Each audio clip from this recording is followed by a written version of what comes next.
നമ്മൾ താഴ്ന്ന് 1 കിലോമീറ്റർ ഉണ്ട് മുകളിൽ എത്താൻ വേണ്ടിയിട്ട്. പേരെന്താ പേര്? എൻ്റെ പേര് അജയ്. ആ പുള്ളിയാ? പുള്ളി മിഥുൻ. മിഥുൻ. Travel diary. ചുവർ ചിത്രങ്ങളും പിന്നെ അവരുടേതായിട്ടുള്ള ലാംഗ്വേജുകളൊക്കെയാണ് ഈ കുറിച്ച് വെച്ചിരിക്കുന്നത്.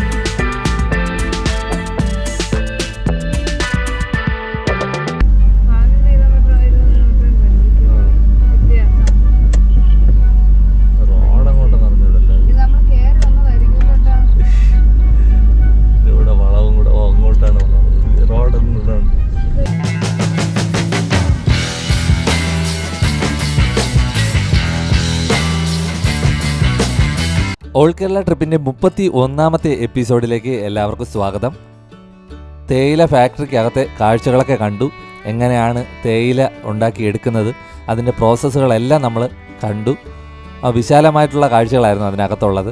നമ്മളപ്പോൾ അവിടെ നിന്ന് ഇറങ്ങുകയാണ്. നമ്മൾ ഇനി മെയിനായിട്ട് പോകാൻ പോകുന്നത് എടക്കൽ ഗുഹ, അതായത് വയനാട്ടിലെ തന്നെ ഒരു പ്രശസ്തമായിട്ടുള്ള ടൂറിസ്റ്റ് പ്ലേസാണ് എടക്കൽ ഗുഹ എന്ന് പറയുന്നത്.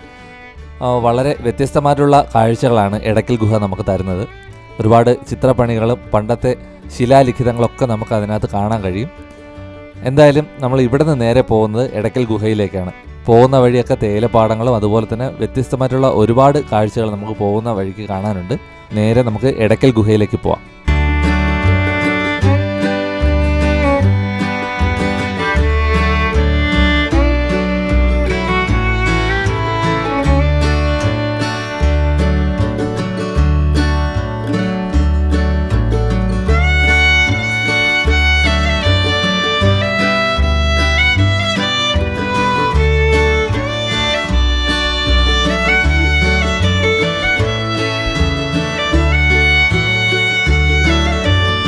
അടുത്ത് ടീ ഫാക്ടറിയിൽ നിന്ന് ഇവിടെ എടക്കൽ ഗുഹ ഒരു 10-20 കിലോമീറ്റർ കൂടുതലുണ്ടായിരുന്നു. കുറങ്ങാൻ പോയി. ഉച്ച സമയമായിട്ടുണ്ട്. എടക്കൽ ഗുഹ. അപ്പോൾ താഴെ നിന്ന് നമ്മൾ പാർക്കിങ്ങിനുള്ള ഫീസ് അടയ്ക്കണം, 50 രൂപ. അതിനുശേഷം നമുക്ക് ഓരോ ടോക്കൺ നമ്പർ വരും, അവിടെ കൊണ്ട് പാർക്ക് ചെയ്യാം. നമുക്കിപ്പോൾ 3യിലാണ് കിട്ടിയാണ്, അവിടെ പാർക്ക് ചെയ്തു. അപ്പോൾ ഇനി നമ്മൾ മുകളിലോട്ട് നടന്ന് കയറാൻ വേണ്ടിയിട്ടുള്ള പുറപ്പാടാണ് കേട്ടോ.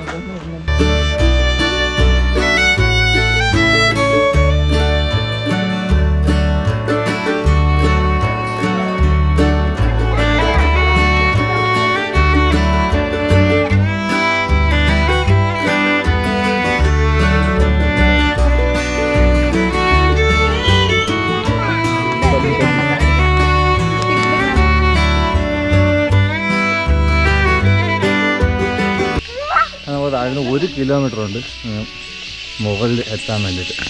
നമ്മൾ നടന്നുകൊണ്ടേ ഇരിക്കുകയാണ്. നല്ല തണുപ്പുണ്ട് ഇപ്പോൾ. പിന്നെ കുറേ ആൾക്കാരൊക്കെ വന്ന് പോകുന്നുണ്ട്. ഇപ്പോൾ നല്ല തണുപ്പില്ലേ? നല്ല തണുപ്പുണ്ട്. എല്ലാ ആൾക്കാരും ഇറങ്ങുന്നുണ്ട്. രാത്രിയൊക്കെ വന്നിരിക്കും. അങ്ങനെ ഇടയ്ക്കിടയ്ക്ക് കുറേ കടകളുണ്ട്. എന്തായിരുന്നാലും മുകളിലോട്ട് പോയി നോക്കാം. എടുക്കണോ?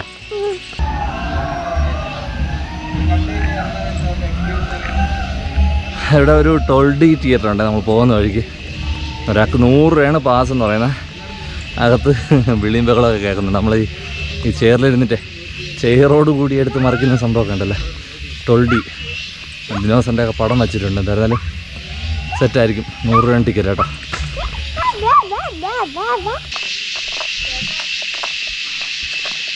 വാ, നമ്മൾ വന്നപ്പോഴേ ഒരുപാട് കടകളുണ്ട്. എല്ലാവരും ഭയങ്കര കാഷ്വലായിട്ടാണ് വിളിച്ച് സംസാരിക്കുന്നത്. നമ്മളെ തിരുവനന്തപുരത്തുള്ള ആൾക്കാർ ഇതിൻ്റെ ഇടയിൽ ഉണ്ട്. തിരിച്ചു വന്നാൽ നമുക്ക് ഇറങ്ങാം. പഠിച്ചു വെച്ച് പറയും പോലെ എല്ലാ ഷോപ്പിൽ നിന്ന് ഫ്രണ്ടിലോട്ട് ആൾക്കാർ വന്നിട്ട് നിങ്ങൾ ഇവിടെ താമസിക്കുന്നത് തിരുവനന്തപുരത്ത് നമുക്ക് അറിയാത്തുള്ള ഇന്ന സ്ഥലത്തുള്ള ആൾക്കാരുണ്ട്. ബന്ധുക്കളെ ഫോട്ടോ വരെ കാണിച്ചു തന്നത് എനിക്കറിയില്ല. വലത് സൈഡ് ഫുള്ള് കാപ്പി തോട്ടങ്ങളാണ്. അതിൽ നിന്ന് കാപ്പിക്കുരു പറിച്ചു കൊണ്ടുവന്ന് അത് ഉണക്കി കറക്റ്റ് ലൈവായിട്ട് ഇവിടെ നിന്നായിരിക്കും ആയിരിക്കാമല്ലോ. ലൈവായിട്ട് അവര് കാപ്പിക്കുരു പൊടിച്ച് കുപ്പിയിൽ നിറച്ച് തരുന്നുണ്ട് കേട്ടോ. തിരിച്ചു പോകുമ്പോൾ ഷോപ്പിങ്ങിനുള്ള സംഭവങ്ങൾ കാണിച്ചു തരാം. ഇപ്പം നേരെ മുകളിലോട്ട് കേട്ടോ.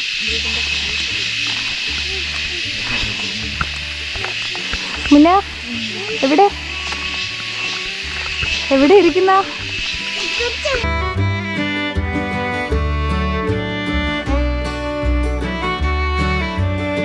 ചേട്ടാ 4 ആളെ. ഇനി ഇവിടെ നിന്ന് ഒരുപാടുണ്ടോ നടക്കാൻ? ആ ഓക്കെ. ആ ഓക്കെ.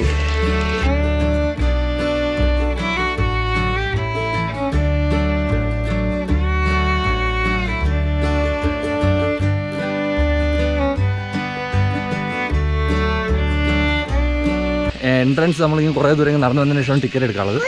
50 രൂപയാണ്. പറയുന്നുണ്ട് 50 രൂപയാണ് ടിക്കറ്റ്, 30 രൂപയാണ് കുട്ടികൾക്ക്. ഓ ക്ലാസ് കുറക്കം വരും. പ്ലാസ്റ്റിക് കുപ്പികൾ കൊണ്ട് കയറണമെങ്കിൽ 20 രൂപ അടച്ച് നമ്മൾ രസീത് ഒട്ടിക്കണം കേട്ടോ. ഓക്കെ മുകളിലോട്ട് പോട്ടോ. എന്താടാ കുരങ്ങൻ വരും. ഓ വരും. പടിക്കെട്ടാണ്. പടിക്കെട്ട് നടന്ന് മുകളിലോട്ട് കയറണം. കുരങ്ങന്മാരുണ്ട്. എന്താണ് ഓടാ ഓടിപ്പോ. നമുക്ക് പടിക്കെട്ടുകൾ കയറിയാണ് മുകളിലോട്ട് പോകാനുള്ള. മുകളിലോട്ട് പോകട്ടെ. ഇനി 200 മീറ്റർ എന്നാണ് പറഞ്ഞ ടിക്കറ്റ് കൗണ്ടറിന്. അടുത്തെത്തിക്കഴിഞ്ഞു.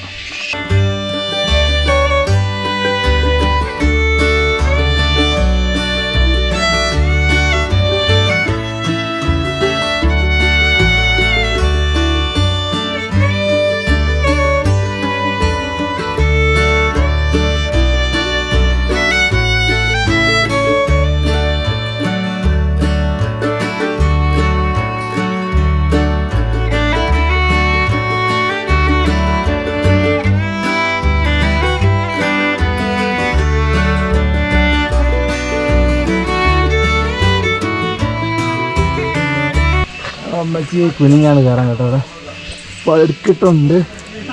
മുന്നേ കൂടെ ഉള്ളതുകൊണ്ടൊന്ന് സൂക്ഷിച്ച് നമുക്ക് കയറാൻ പറ്റുള്ളൂ. ഓക്കെ സുഭാഷേ വിളി ഉണ്ടാ മുന്നേ വിളി. സുഭാഷ എന്ന് വിളി. വെള്ളോ? എടാ ഞാനല്ലേ ഇതിനെ കൊണ്ടുവന്നു, നീ വെള്ളം ചോദിക്കണതിനാ? അപ്പോൾ ഇവിടെ എഴുതിയിട്ടുണ്ട്, നിശബ്ദത പാലിക്കുക, പാറകളിൽ വരയ്ക്കുന്നതും ഗുഹാചിത്രങ്ങൾ സ്പർശിക്കുന്നതും ശിക്ഷാർഹമാണ്. കാരണം നമ്മളെപ്പോലുള്ള കുറേ ആൾക്കാർക്ക് ഇതൊക്കെ വന്ന് കാണാനുള്ള അവസരങ്ങൾ നമ്മളായിട്ട് നഷ്ടപ്പെടുത്താൻ പാടില്ല. ഓക്കെ വലത് കാലം വെച്ച് ഇറങ്ങിക്കോ. ചിത്രമൊക്കെ ഉണ്ട്, അങ്ങ് അകത്തോട്ട് പോവോ. ഓ ഇതാണ് ഗുഹ, വീടല്ലേ. ഓക്കെ നമ്മൾ ഇടയ്ക്കൽ ഗുഹയ്ക്കകത്ത് എത്തിയിട്ടുണ്ട്. ഇനി നമുക്കിതിനകത്ത് നടത്തണം. ഒരു സൈഡിൽ കൂടെ വെള്ളമൊക്കെ ചാടി വരുന്നുണ്ട്. ഓക്കെ ഇത് വഴിയാൽ മതി, പതുക്കെ പോയാൽ മതി.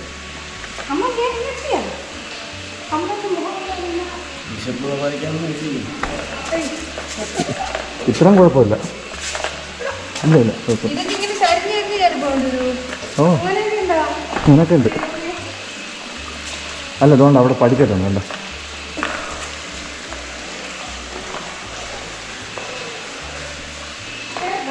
ഓ ഇത് തന്നെ ഇങ്ങനെ കാണുന്നു. വാ ഓക്കെ. കിണർ നിറഞ്ഞ കളാണ്, നോക്കി പോണേ. പാറയാണേ, മുകളിൽ നടന്ന് കയറുമോ? ഇവിടെ കുഴപ്പമില്ല, നടന്ന് കയറും. പിടിച്ചു.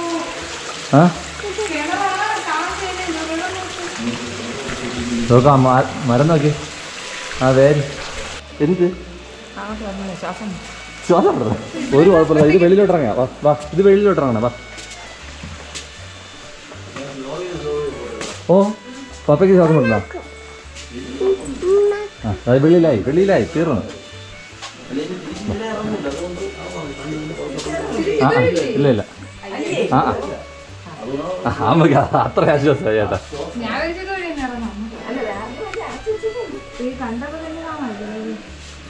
കണ്ടു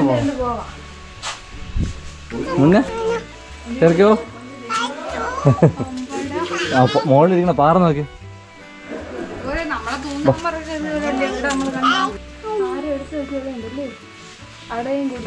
അതാണ്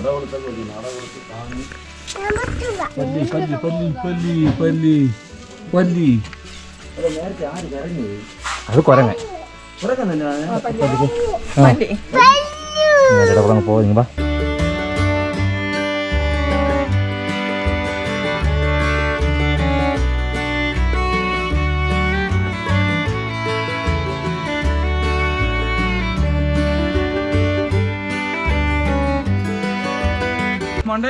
അമ്മ പതുക്കെ വാ. ഇത് അത്രേ ഉള്ളു. വാ. ഹായ്. പേരെന്താ പേര്? ആ പുള്ളിയാ മിഥുൻ. Travel diary. ഇതുവഴിയാണ് കയറി വന്നത്. ഇതുവഴിയാണ് കയറി വന്നത്. ഇനി നമുക്ക് ഇത്രയും കൂടെ ഉണ്ട്. ആൾക്കാരൊക്കെ ഒരുപാട് മുകളിൽ നിൽക്കുന്നുണ്ട്. മുന്നേക്ക് പോകാൻ വെപ്രാളായി. അമ്മ അതാ ഇവിടെ സ്ട്രക്കായിട്ട് നിൽക്കണം. അമ്മ പതുക്കെ കയറിയാൽ വാ പപ്പോ. ഓക്കെ, എന്തായിരുന്നാലും നമുക്ക് കുറച്ച് ദൂരം കൂടെ ഉള്ളു മുകളിലോട്ട് പോകാൻ വേണ്ടിയിട്ട്. എന്തായിരുന്നാലും മുകളിലോട്ട് പോകണം. ഒരു രക്ഷയില്ലാത്ത സ്ഥലമാണ് സത്യം പറഞ്ഞാൽ. അതുകൊണ്ട് തന്നെയാണ് നമ്മൾ ഈ സമയത്തായിരുന്നാലും ഇങ്ങോട്ട് വന്നത്. സമയം ഇല്ലെങ്കിലും നമ്മൾ ക്രമീകരിച്ച് വന്നത്. എന്തായിരുന്നാലും മുകളിലോട്ട് കയറാം. നമുക്കിവിടെ കൂട്ടുകാരന്മാരൊക്കെ കിട്ടിയിട്ടുണ്ട് കേട്ടോ. മുന്നേ അതാ സന്തോഷത്തോടെ കയറുകയാണ് കേട്ടോ. മുന്നേ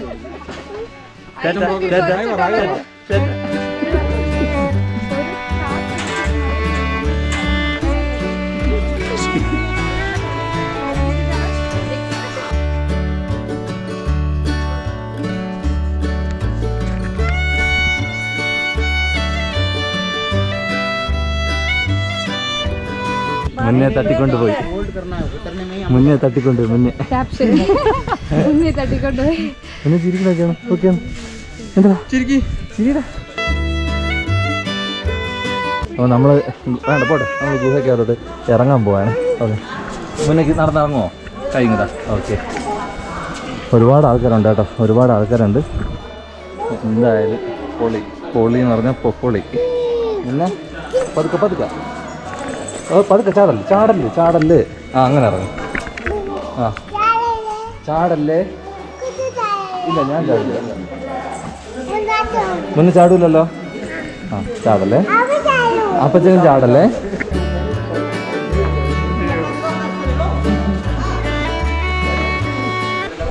ആ ഈ കാണുന്നതാണ് നമ്മൾക്ക് പണ്ടുള്ള ആൾക്കാർ എഴുതിയ ഗുഹാലിഖിതങ്ങളെന്നൊക്കെ പറയുന്ന സംഭവങ്ങൾ. ചുവർ ചിത്രങ്ങളും പിന്നെ അവരുടേതായിട്ടുള്ള ലാംഗ്വേജുകളൊക്കെയാണ് ഈ കുറിച്ച് വെച്ചിരിക്കുന്നത്. വളരെ വ്യക്തമായിട്ട് നമുക്ക് കാണാൻ പറ്റും. മുകളിലിരിക്കുന്ന പാറക്കല്ലുകൾ കണ്ടാൽ നമ്മളെ ബോധം പോകാൻ ചാൻസ് ഉണ്ട്. ഈ ഒരു പാറ പക്കായിട്ടിരിക്കുന്നതാണ്.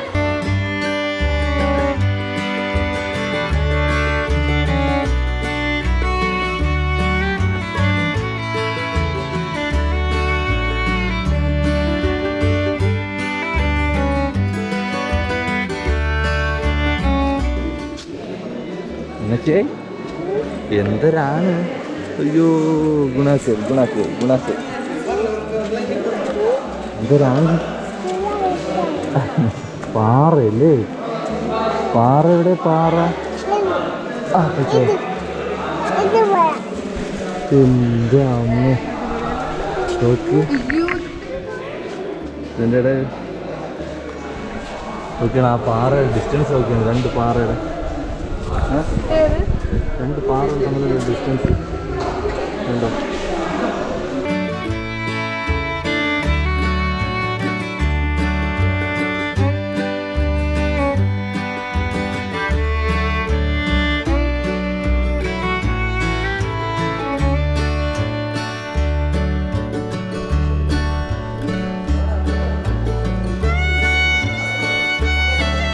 ഇടയ്ക്കൽ ഗുഹയുടെ മെയിൻ കാഴ്ചകൾ ഇതാണ് കേട്ടോ.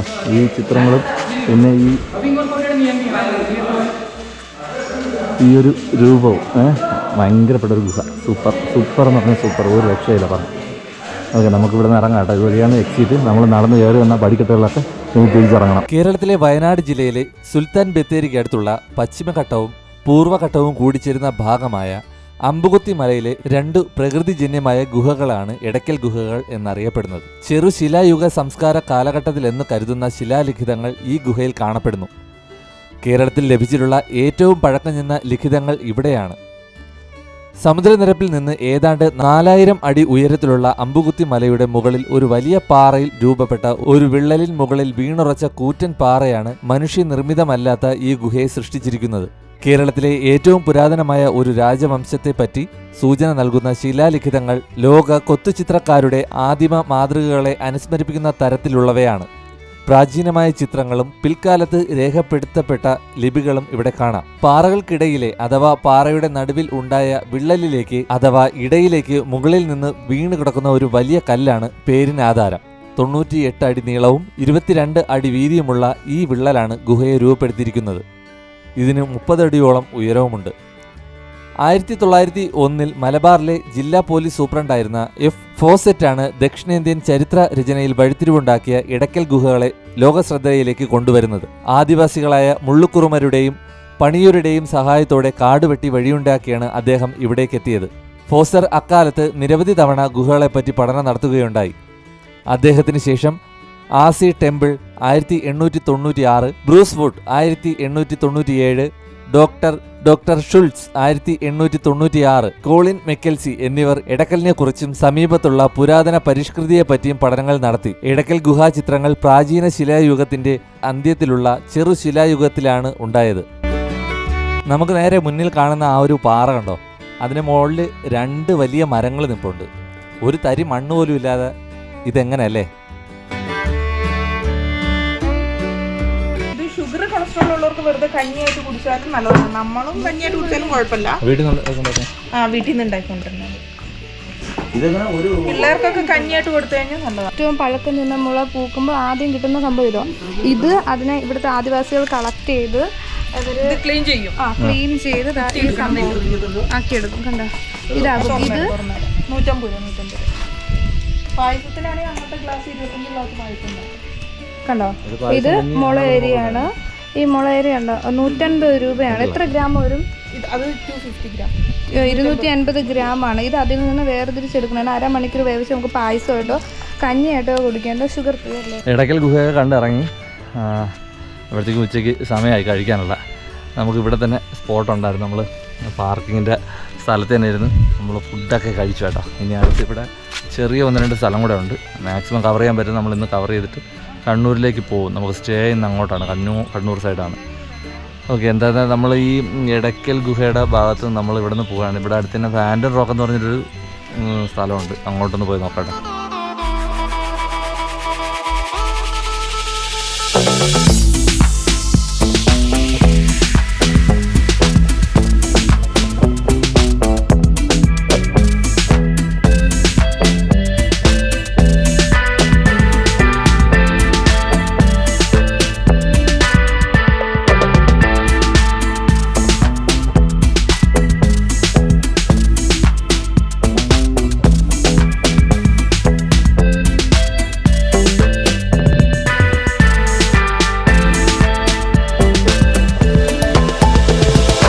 എടയ്ക്കൽ ഗുഹയിൽ നിന്ന് ഏകദേശം ഒരു 2-2.5 കിലോമീറ്റർ മാത്രം മാറി നിൽക്കുന്ന ഒരു സ്ഥലമാണ് മീമി ഫാൻറ്റം പാറ.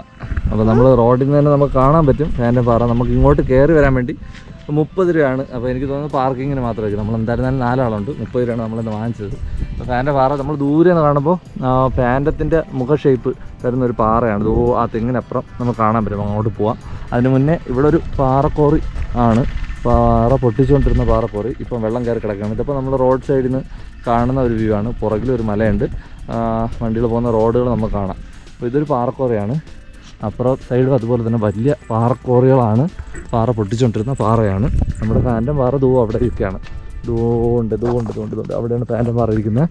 അപ്പോൾ ഇവിടെ നമുക്ക് നടന്ന് കാണുമ്പോൾ ചുറ്റിനും പാറ ചുറ്റിനും വലിയ പാറകൾ. അടുത്ത ആ സൈഡിലോട്ട് ഒന്ന് പോയി നോക്കാം.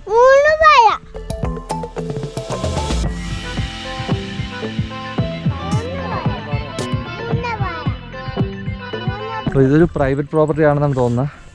ഇനി ഇതിന് ചുറ്റും ഇവർ ഇതുപോലെ കമ്പി വേലികൾ കെട്ടിയിട്ടുണ്ട്. ഈ സൈഡും ഉണ്ട്, നമ്മൾ അപ്പുറ സൈഡ് പോയതും ഉണ്ട്.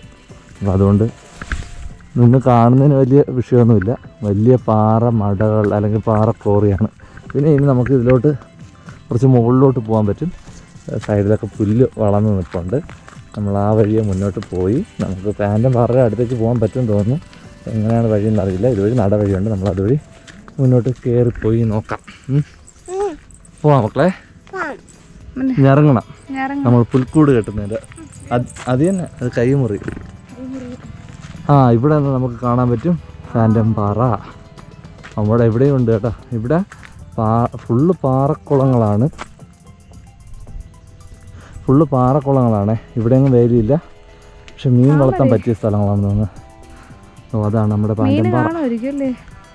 മീനുണ്ട് ഇതോ. അതെ, ഇത് വളർത്തുന്ന സ്ഥലമാണ്, കെട്ടിക്കുന്നത് മീൻ വളർത്തുന്ന സ്ഥലമായിരിക്കും ഇത്. മീൻ ചെറുതാട്ടോ, ഒരു മീൻ നമുക്ക് ഇവിടെ നോക്കാം.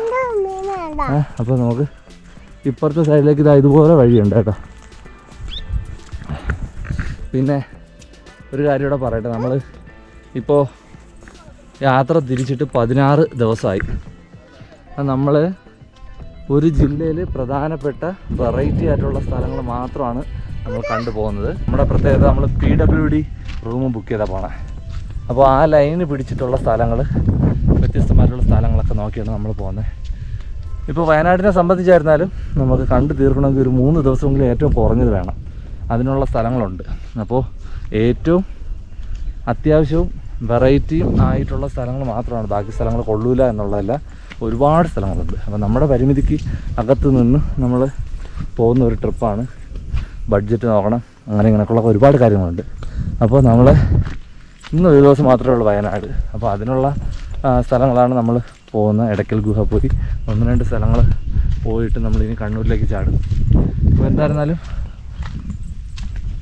നമ്മളെ വീഡിയോ ആദ്യമായിട്ട് കാണുന്നവർ ഉറപ്പായിട്ട് നമ്മൾ സപ്പോർട്ട് ചെയ്യട്ടോ. ഓക്കെ, നമ്മൾ കേരളത്തിലെ 14 ജില്ലകളെ പാറ 14 ജില്ലയും കൂടെ ഉള്ള ഒരു യാത്രയാണ്. ഇന്ന് 16 ദിവസമായിട്ടോ. ഓക്കെ, അപ്പോൾ നമ്മളിപ്പോൾ നിൽക്കുന്നത് ഫാൻറ്റം പാറയിലാണ്. ഫാൻറ്റം റോക്ക് അവിടെ നമുക്ക് കാണാൻ പറ്റും. ഫാൻറ്റത്തിൻ്റെ ഒരു ആകൃതിയിൽ ഒരു മുഖ ഷേപ്പ് ഉള്ളതുകൊണ്ട് അങ്ങനെ നമുക്ക് തോന്നുന്നതാണ് ഫാൻറ്റം പാറ എന്ന് പറയുന്നത്. എന്തായിരുന്നാലും അതൊരു അത്ഭുതം പോലെ തന്നെ തോന്നും. കാരണം ഇത്രയും വലിയൊരു പാറയുടെ മുകളിൽ അതിനേക്കാളും വലിയൊരു പാറ അതെങ്ങനെ വന്നു? അത് പോകാൻ പറ്റും, പോവാം. അതിന് മുന്നേ നമ്മൾ ആലോചിക്കേണ്ട കാര്യം ആ പാറ എങ്ങനെ വന്നു. എന്തായിരുന്നാലും അത് ചിന്തിക്കേണ്ട കാര്യമാണ്. നമുക്ക് പോവാം, താഴോട്ട് പോകാം. ഇടുങ്ങിയ വഴിയാണ്. മുന്നേ വരണാടാക്കളെ, പോണോ? പോണാ? അല്ല ഇവിടെ നിൽക്കുവോ? അല്ലെങ്കിൽ മുന്നേടെ വെച്ചിട്ട് ഇവിടെ നിൽക്കിരായി പറഞ്ഞാ പതുക്കെ ഇറങ്ങാം. വീണെങ്കിൽ രണ്ടും കൂടെ തറ പോവും. മുന്നേ ഇതുവഴിയാണ് ഇറങ്ങുന്നത്. കുറച്ച് ദുർഘടം പിടിച്ച വഴിയാണേ, സൂക്ഷിച്ചിറങ്ങുക. ഓക്കെ, ഇവിടെയൊക്കെ നേരത്തെ പോലെ നമ്മളവിടെ ഇറങ്ങണമെന്ന് പറയുന്ന ഒരു സൈസ് പുല്ലാണ് വളം നിൽക്കുന്നത്.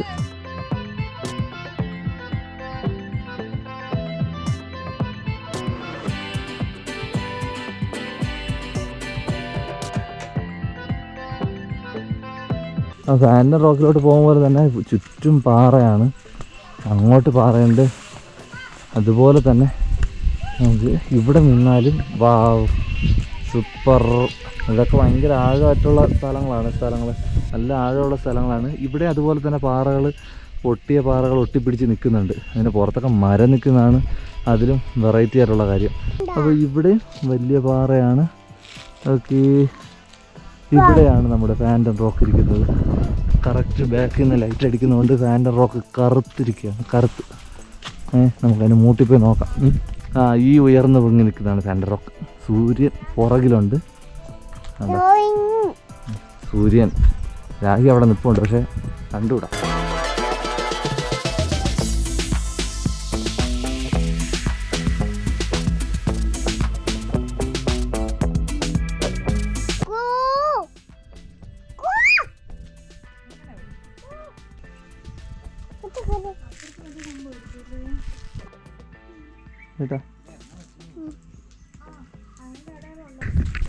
ഓക്കെ, അപ്പോൾ നമ്മൾ ഫാൻറ്റം റോക്കിൻ്റെ അടുത്തെത്തി. അപ്പോൾ നമ്മൾ ഇറങ്ങണം കേട്ടോ. ഇതിൽ കൂടുതൽ അടുത്തേക്ക് പോകാൻ പറ്റില്ല, അത്രേ ഉള്ളൂ. അത് കഴിഞ്ഞ് അങ്ങോട്ട് മുകളിലോട്ട് കയറാൻ പറ്റത്തില്ല. അങ്ങോട്ട് കയറിയിട്ടുള്ള ആൾക്കാരൊക്കെ ഉണ്ട്, അങ്ങോട്ട് കയറാൻ പറ്റത്തില്ല. ഇത്രയും തന്നെ ഡേഞ്ചറാണ്.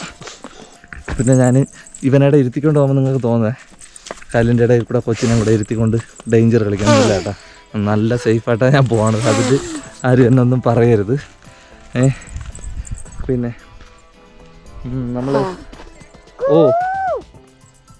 എറണാകുളം തൃശ്ശൂർ പോയപ്പോൾ തന്നെ തോളിലിരുത്തിക്കൊണ്ട് പോയപ്പോൾ തന്നെ ഒരാൾ പറഞ്ഞായിരുന്നു ഇത് വിദേശത്തുള്ള സംഭവമാണെങ്കിൽ നമ്മളിപ്പോൾ അറസ്റ്റ് ചെയ്തേനെന്ന്. അവിടെ അത്രയ്ക്ക് കെയറിങ്ങിലാണ് നോക്കണേന്ന്. പക്ഷേ ഇത് ഞാൻ നല്ല സേഫായിട്ട് പിടിച്ചിട്ടുണ്ട്, അവനും പിടിച്ചിരിക്കുകയാണ്. അല്ലാണ്ട് കളിക്കുന്ന എല്ലാവരും അതിനു വേണ്ടി നെഗറ്റീവ് ആരും പറഞ്ഞേക്കരുത്. ഓക്കെ, എന്തായിരുന്നാലും നമ്മൾ ഇവിടുന്ന് പോവാം. ഇവിടുന്ന് പറ്റുവാണെങ്കിൽ 2 ഡ്രോൺ ഷോട്ട് കൂടെ എടുക്കാൻ. ലൊക്കേഷൻ നോക്കി ചാർജ് ഫുള്ള് തീർന്ന് ഫോൺ കിടക്കുകയാണ്. പറ്റുവാണെങ്കിൽ 2 ഡ്രോൺ ഷോട്ട് കൂടെ എടുക്കണം. ഇവിടെ അടുത്തുതന്നെ ഒരു ഡാമുണ്ട്, അങ്ങോട്ടൊന്ന് പോയി നോക്കാം കേട്ടോ.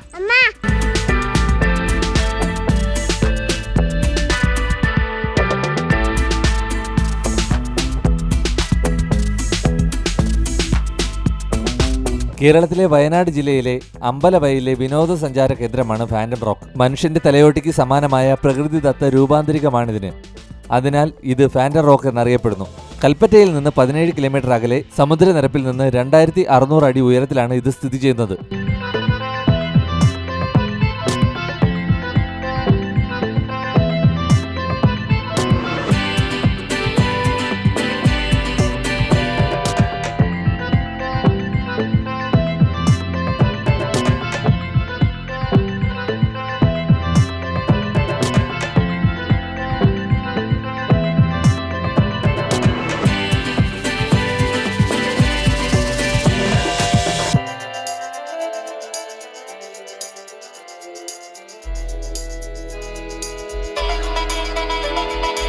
ഇത് കാരാപ്പുഴ ഡാമാണ് കേട്ടോ, കാരാപ്പുഴ ഡാം.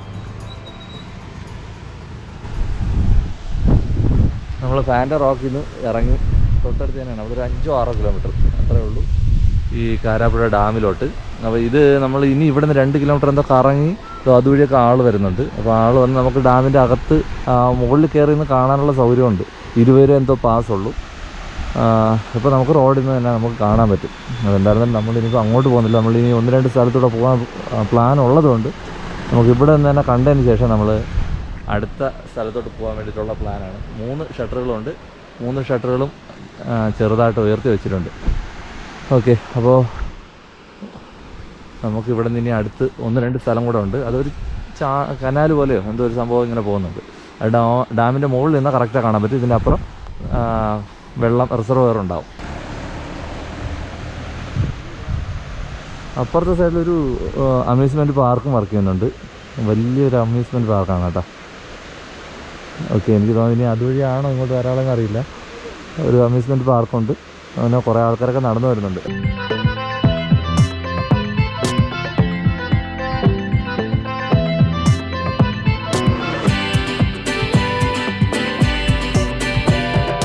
അപ്പോൾ നമ്മളിപ്പോൾ ഉള്ളത് സുൽത്താൻ ബത്തേരിയിലാണ്. സുൽത്താൻ ബത്തേരിയിലെ ജെയിൻ ടെമ്പിളിലാണുള്ളത്.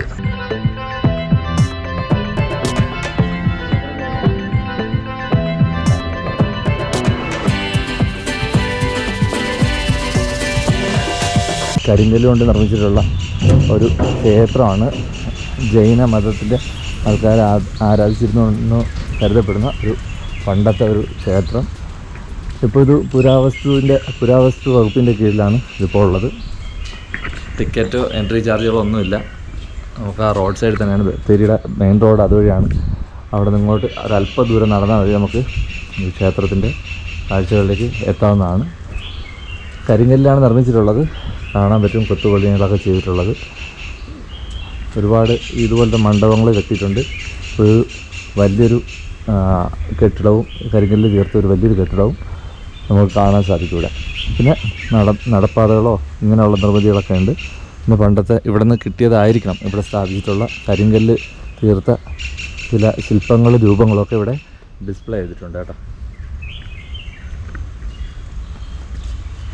കരിങ്കല്ലിനൊക്കെ തന്നെ നല്ല വീതിയുള്ള പീസുകളാണ് ഇവിടെ ഈ നടപ്പാതയിലും അതുപോലെ തന്നെ ഇതിൻ്റെ ചുവരുകളിലൊക്കെ ആഡ് ചെയ്തിട്ടുള്ളത്.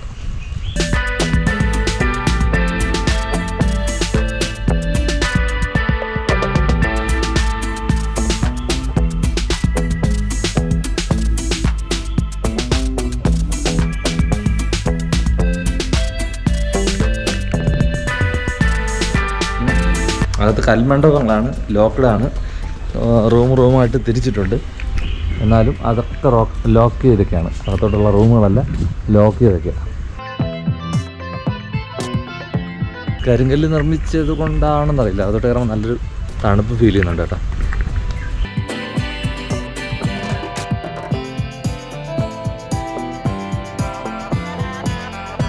ഇവിടെയും ഒരു വാതിലുണ്ട്.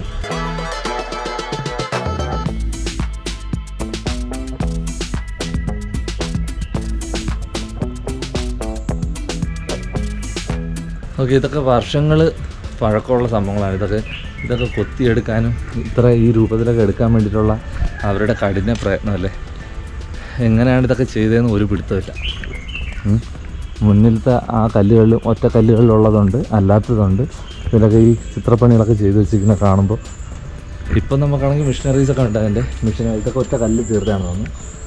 അതെ, ഈ ഡിസൈനൊക്കെ ചെയ്യാൻ വേണ്ടിയിട്ട് എങ്ങനെയൊക്കെയാണ് തീർത്തതെന്നറിയില്ല. എന്തായാലും ജൈന ക്ഷേത്രത്തിലെ കാഴ്ചകൾ നമ്മൾ ഇറങ്ങുകയാണ്. ഇപ്പോൾ നമ്മൾ സുൽത്താൻ ബത്തേരി ജംഗ്ഷനിലാണുള്ളത്. ഇനി ഇവിടെ അടുത്ത് തന്നെ ഉള്ള ഏതെങ്കിലും ഒരു സ്പോട്ടിലേക്ക് പോകും. ഇല്ലെങ്കിൽ നമ്മൾ ഇനി റൂമിലേക്കായിരിക്കും, PW ഗസ്റ്റ് ഹൗസിലേക്ക് കേട്ടോ.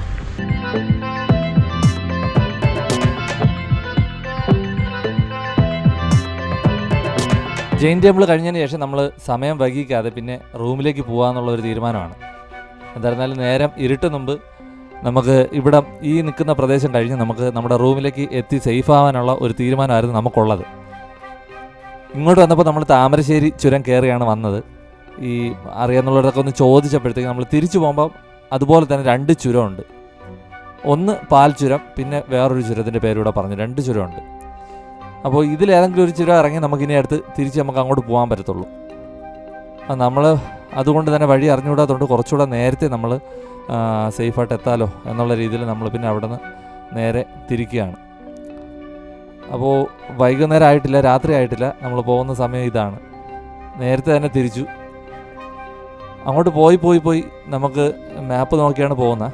അങ്ങോട്ട് പോകും തോറും നമ്മൾ കാട്ടിലൂടെയും അങ്ങനെ ഇങ്ങനെയൊക്കെ ഉള്ള വഴികളായിരുന്നു നമുക്ക് തോന്നുന്നു. പക്ഷേ അറിയത്തില്ല, അവിടെ ഉള്ളവർക്കത് അങ്ങനെ തോന്നത്തില്ല. രാത്രി ആകുമ്പോൾ ലൈറ്റ് മാറുമ്പോൾ നമുക്ക് അറിഞ്ഞുകൂടാത്ത വഴികൾ കാണുമ്പോൾ പെട്ടെന്ന് ഒരു ഭീതി മനസ്സിലുണ്ടാവും. എന്തായാലും കറങ്ങി തിരിഞ്ഞ് നമ്മൾ പോയത് പാൽച്ചുരം വഴിയാണ് കേട്ടോ. പാൽച്ചുരം വഴിയാണ് നമ്മൾ തിരിച്ച് നമ്മളടുത്ത് റൂമിലേക്ക് പോയത്. നേരം വൈകാത്തതുകൊണ്ട് ഇടയ്ക്ക് ഇതുപോലുള്ള ചെറിയ സ്ഥലങ്ങൾ കാണുമ്പോൾ ജസ്റ്റ് ഒന്ന് റെസ്റ്റ് എടുത്തിട്ട് എനിക്കും വണ്ടിക്കും ഇരിക്കുന്നവർക്കൊക്കെ ഒന്ന് ജസ്റ്റ് ചെറിയ റെസ്റ്റ് ആവുമല്ലോ.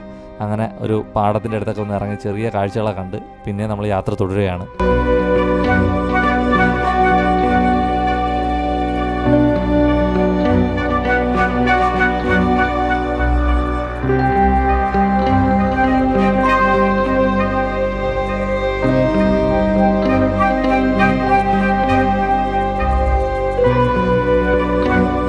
നമ്മൾ വളരെ നേരത്തെ തിരിച്ചെങ്കിലും റോഡിൻ്റെ കിടപ്പ് നമുക്കറിയത്തില്ലല്ലോ.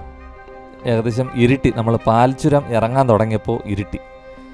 കുഴപ്പമില്ല, പക്ഷേ നല്ല കോടമഞ്ഞായിരുന്നു. നമ്മൾ ഇടയ്ക്ക് 1-2 സ്ഥലങ്ങളിൽ ഇതുപോലെ നന്നായിട്ട് ബുദ്ധിമുട്ടി. കാരണം നമുക്ക് അറിയത്തില്ല റോഡ് എങ്ങനെയുള്ള റോഡാണ്. കറക്റ്റ് ഈ സ്ഥലങ്ങളിൽ വരുമ്പോൾ തന്നെ നമുക്ക് സ്ട്രീറ്റ് ലൈറ്റ് എന്നുള്ള സാധനമില്ല. അപ്പോൾ നമുക്ക് റോഡ് കാണാൻ പറ്റത്തില്ല. ഒന്നാമതേ മഞ്ഞായിട്ട് നമുക്ക് കാണാൻ പറ്റത്തില്ല. നമ്മൾ ക്യാമറ കൂടെ ഇത്രയും കാണുന്നതേ ഉള്ളൂ. പക്ഷെ നമുക്ക് ഒരു പുക ഫ്രണ്ടിൽ നിന്ന് അങ്ങനെ നിൽക്കും, ഫുള്ള് പുക കെട്ടി നിന്ന് അങ്ങനെ നിൽക്കും. ആ ഒരു ഫീലാണ് നമുക്ക് ഈ കോടമഞ്ഞത്ത് വണ്ടി ഓടിക്കുമ്പോൾ.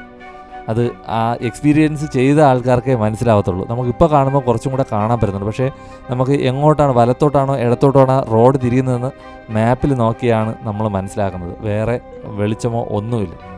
നല്ല മഞ്ഞ് കയറി വരുമ്പോൾ എന്ത് ചെയ്യണമെന്നറിയാം. നമ്മൾ ഫസ്റ്റ് ഗിയറിലിട്ട് പതുക്കെ, അവിടെ നിന്ന് ഇറങ്ങിയപ്പോഴും ഒരാൾ പറഞ്ഞു ഫസ്റ്റ് ഗിയറിട്ട് ഇറങ്ങിപ്പോകണം.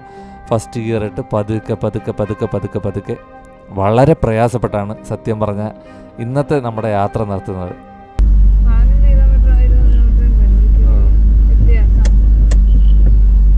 റോഡങ്ങോട്ട് നടന്നിടല്ലോ, ഇവിടെ വളവും കൂടെ അങ്ങോട്ടാണ് വന്നത്. റോഡങ്ങോട്ടാണ് ഇങ്ങോട്ടോട്ട് ഇങ്ങോട്ട് വഴി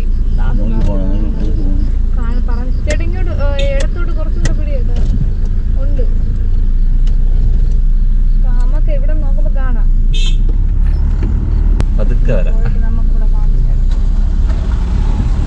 എന്തായാലും ചുരം ഇറങ്ങി നമ്മൾ വന്നു. ഭക്ഷണമൊന്നും കഴിച്ചിട്ടില്ല. നമ്മുടെ PWD റൂമിൻ്റെ ഫ്രണ്ടിൽ തന്നെ ഇതുപോലൊരു ഹോട്ടലുണ്ടായിരുന്നു. അവിടെ നിന്ന് നമ്മൾ ഫുഡൊക്കെ കഴിച്ചതിന് ശേഷം തൊട്ടടുത്ത് തന്നെയാണ് നമ്മുടെ റൂം. അവിടെ നിന്ന് നമ്മുടെ PWD റൂമിലേക്ക് വന്നു. ഇന്നത്തെ യാത്ര ഇവിടെ കൊണ്ട് വൈൻഡപ്പ് ചെയ്യാണ്. ഇതിലും മനോഹരമായിട്ടുള്ള അടുത്ത ജില്ലകളിലെ കാഴ്ചകളുമായിട്ട് ഇനിയുള്ള ദിവസങ്ങളിൽ എത്തുന്നതായിരിക്കും. ബൈ.